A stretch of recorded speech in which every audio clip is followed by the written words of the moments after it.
So now let us discuss growing older. All right, so your whole life now, 4,000 weeks till 80.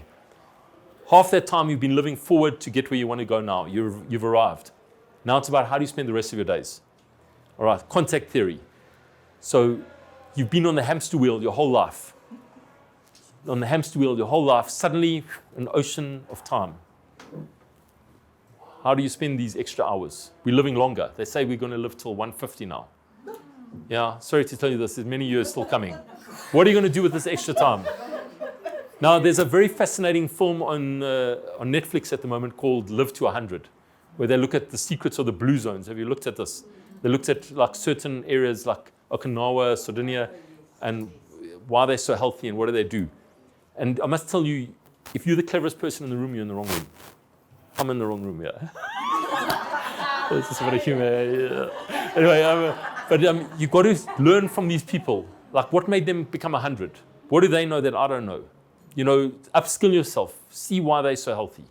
Like, literally, you've got to keep learning. So another thing that I preach in my book is most people coast through life with their degrees and diplomas that they got in their 20s and 30s. Wrong. You've got to keep learning your whole life. The unfed mind will feed upon itself. The unfed mind will feed upon itself. You have to keep these little gray cells, like what Hercule Poirot calls, activated. So every day, you need a management plan. Like it's literally occupational therapy. So what I recommend for the elderly or the newly retired, because they'll potter around the house for the first 6 months and then there's trouble coming. There's trouble coming and they end up with me. I don't want this. So you've got to set a routine. I also did care of the elderly for 1 year in Britain. And to see me, you had to be over 77. Otherwise, I wouldn't look at you. So from 77 to 100, we used to call them gomers. Get out of my emergency room. And you get your young age gomer, your middle age gomer, and your old age gomer. So, and then it depends on your physiology. So you can have a 77-year-old gomer with the old physiology of a 100-year-old gomer, or you can have a 100-year-old gomer with the physiology of a 70-year-old gomer, and that depends on their context through life, whether they smoke, drank, whatever. Because I say in my book, as someone's lying on my table, it reads like a roadmap to me. You know, as they're lying there, I can say, this person made bad choices in life. Scars all over their body, needle puncture marks, etc. And these are the blatant signs. I see subtle signs. Like, it's actually, you don't like better just like red flag, you know, just keep moving, eh? No, can't go too much, eh? But you'll see it like, will emerge spontaneously once you read the books and once you start looking for clues and signs of contact theory. Because everything leaves a trace, even that singular indiscretion. Even that singular indiscretion will leave signs upon you. Contact theory is so powerful, you cannot fool it. Even if a forensic examination is messed up so badly, like for whatever reason, there's still evidence to be found on the periphery. And this requires the forensic mindset. So you could, for example, have no body to do an autopsy on, and yet you'll find enough evidence, everything around that case, to build a body of evidence. So you may not have a physical body, however, you'll have a body of evidence.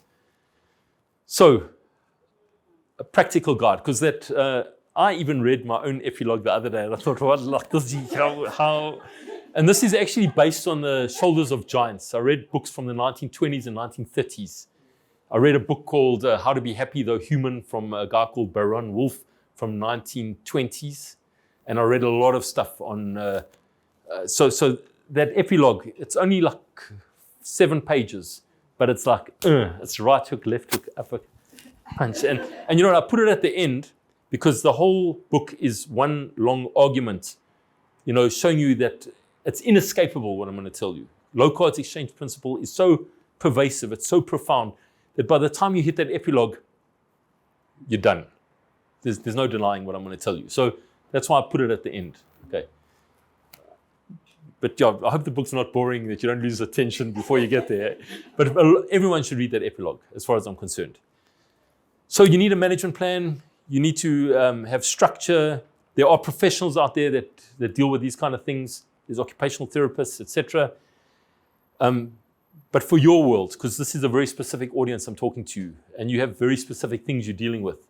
And these times are tough. And one of my best books, I've read this book 6 times.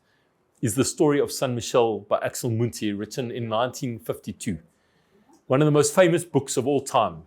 And this is about being a doctor in turbulent times. And these are turbulent times. So we can expect to see more turmoil. And actually, like I wrote an article now for SAGP, South African Journal for General Practitioners, on like what we predict is coming. So, and how they should upskill themselves in certain areas and certain things. So you too should also upskill yourself for certain things that we're going to be see. Because these are dangerous and unsettling times. I love that book, by the way. It's so profound, you know. And those themes are as relevant today as they were then. I don't know if it's still in print because it absolutely is so old. Literally 40 years old. When I see a copy, I literally snaffle it up and I give it as a gift to people. It's a fantastic book that day.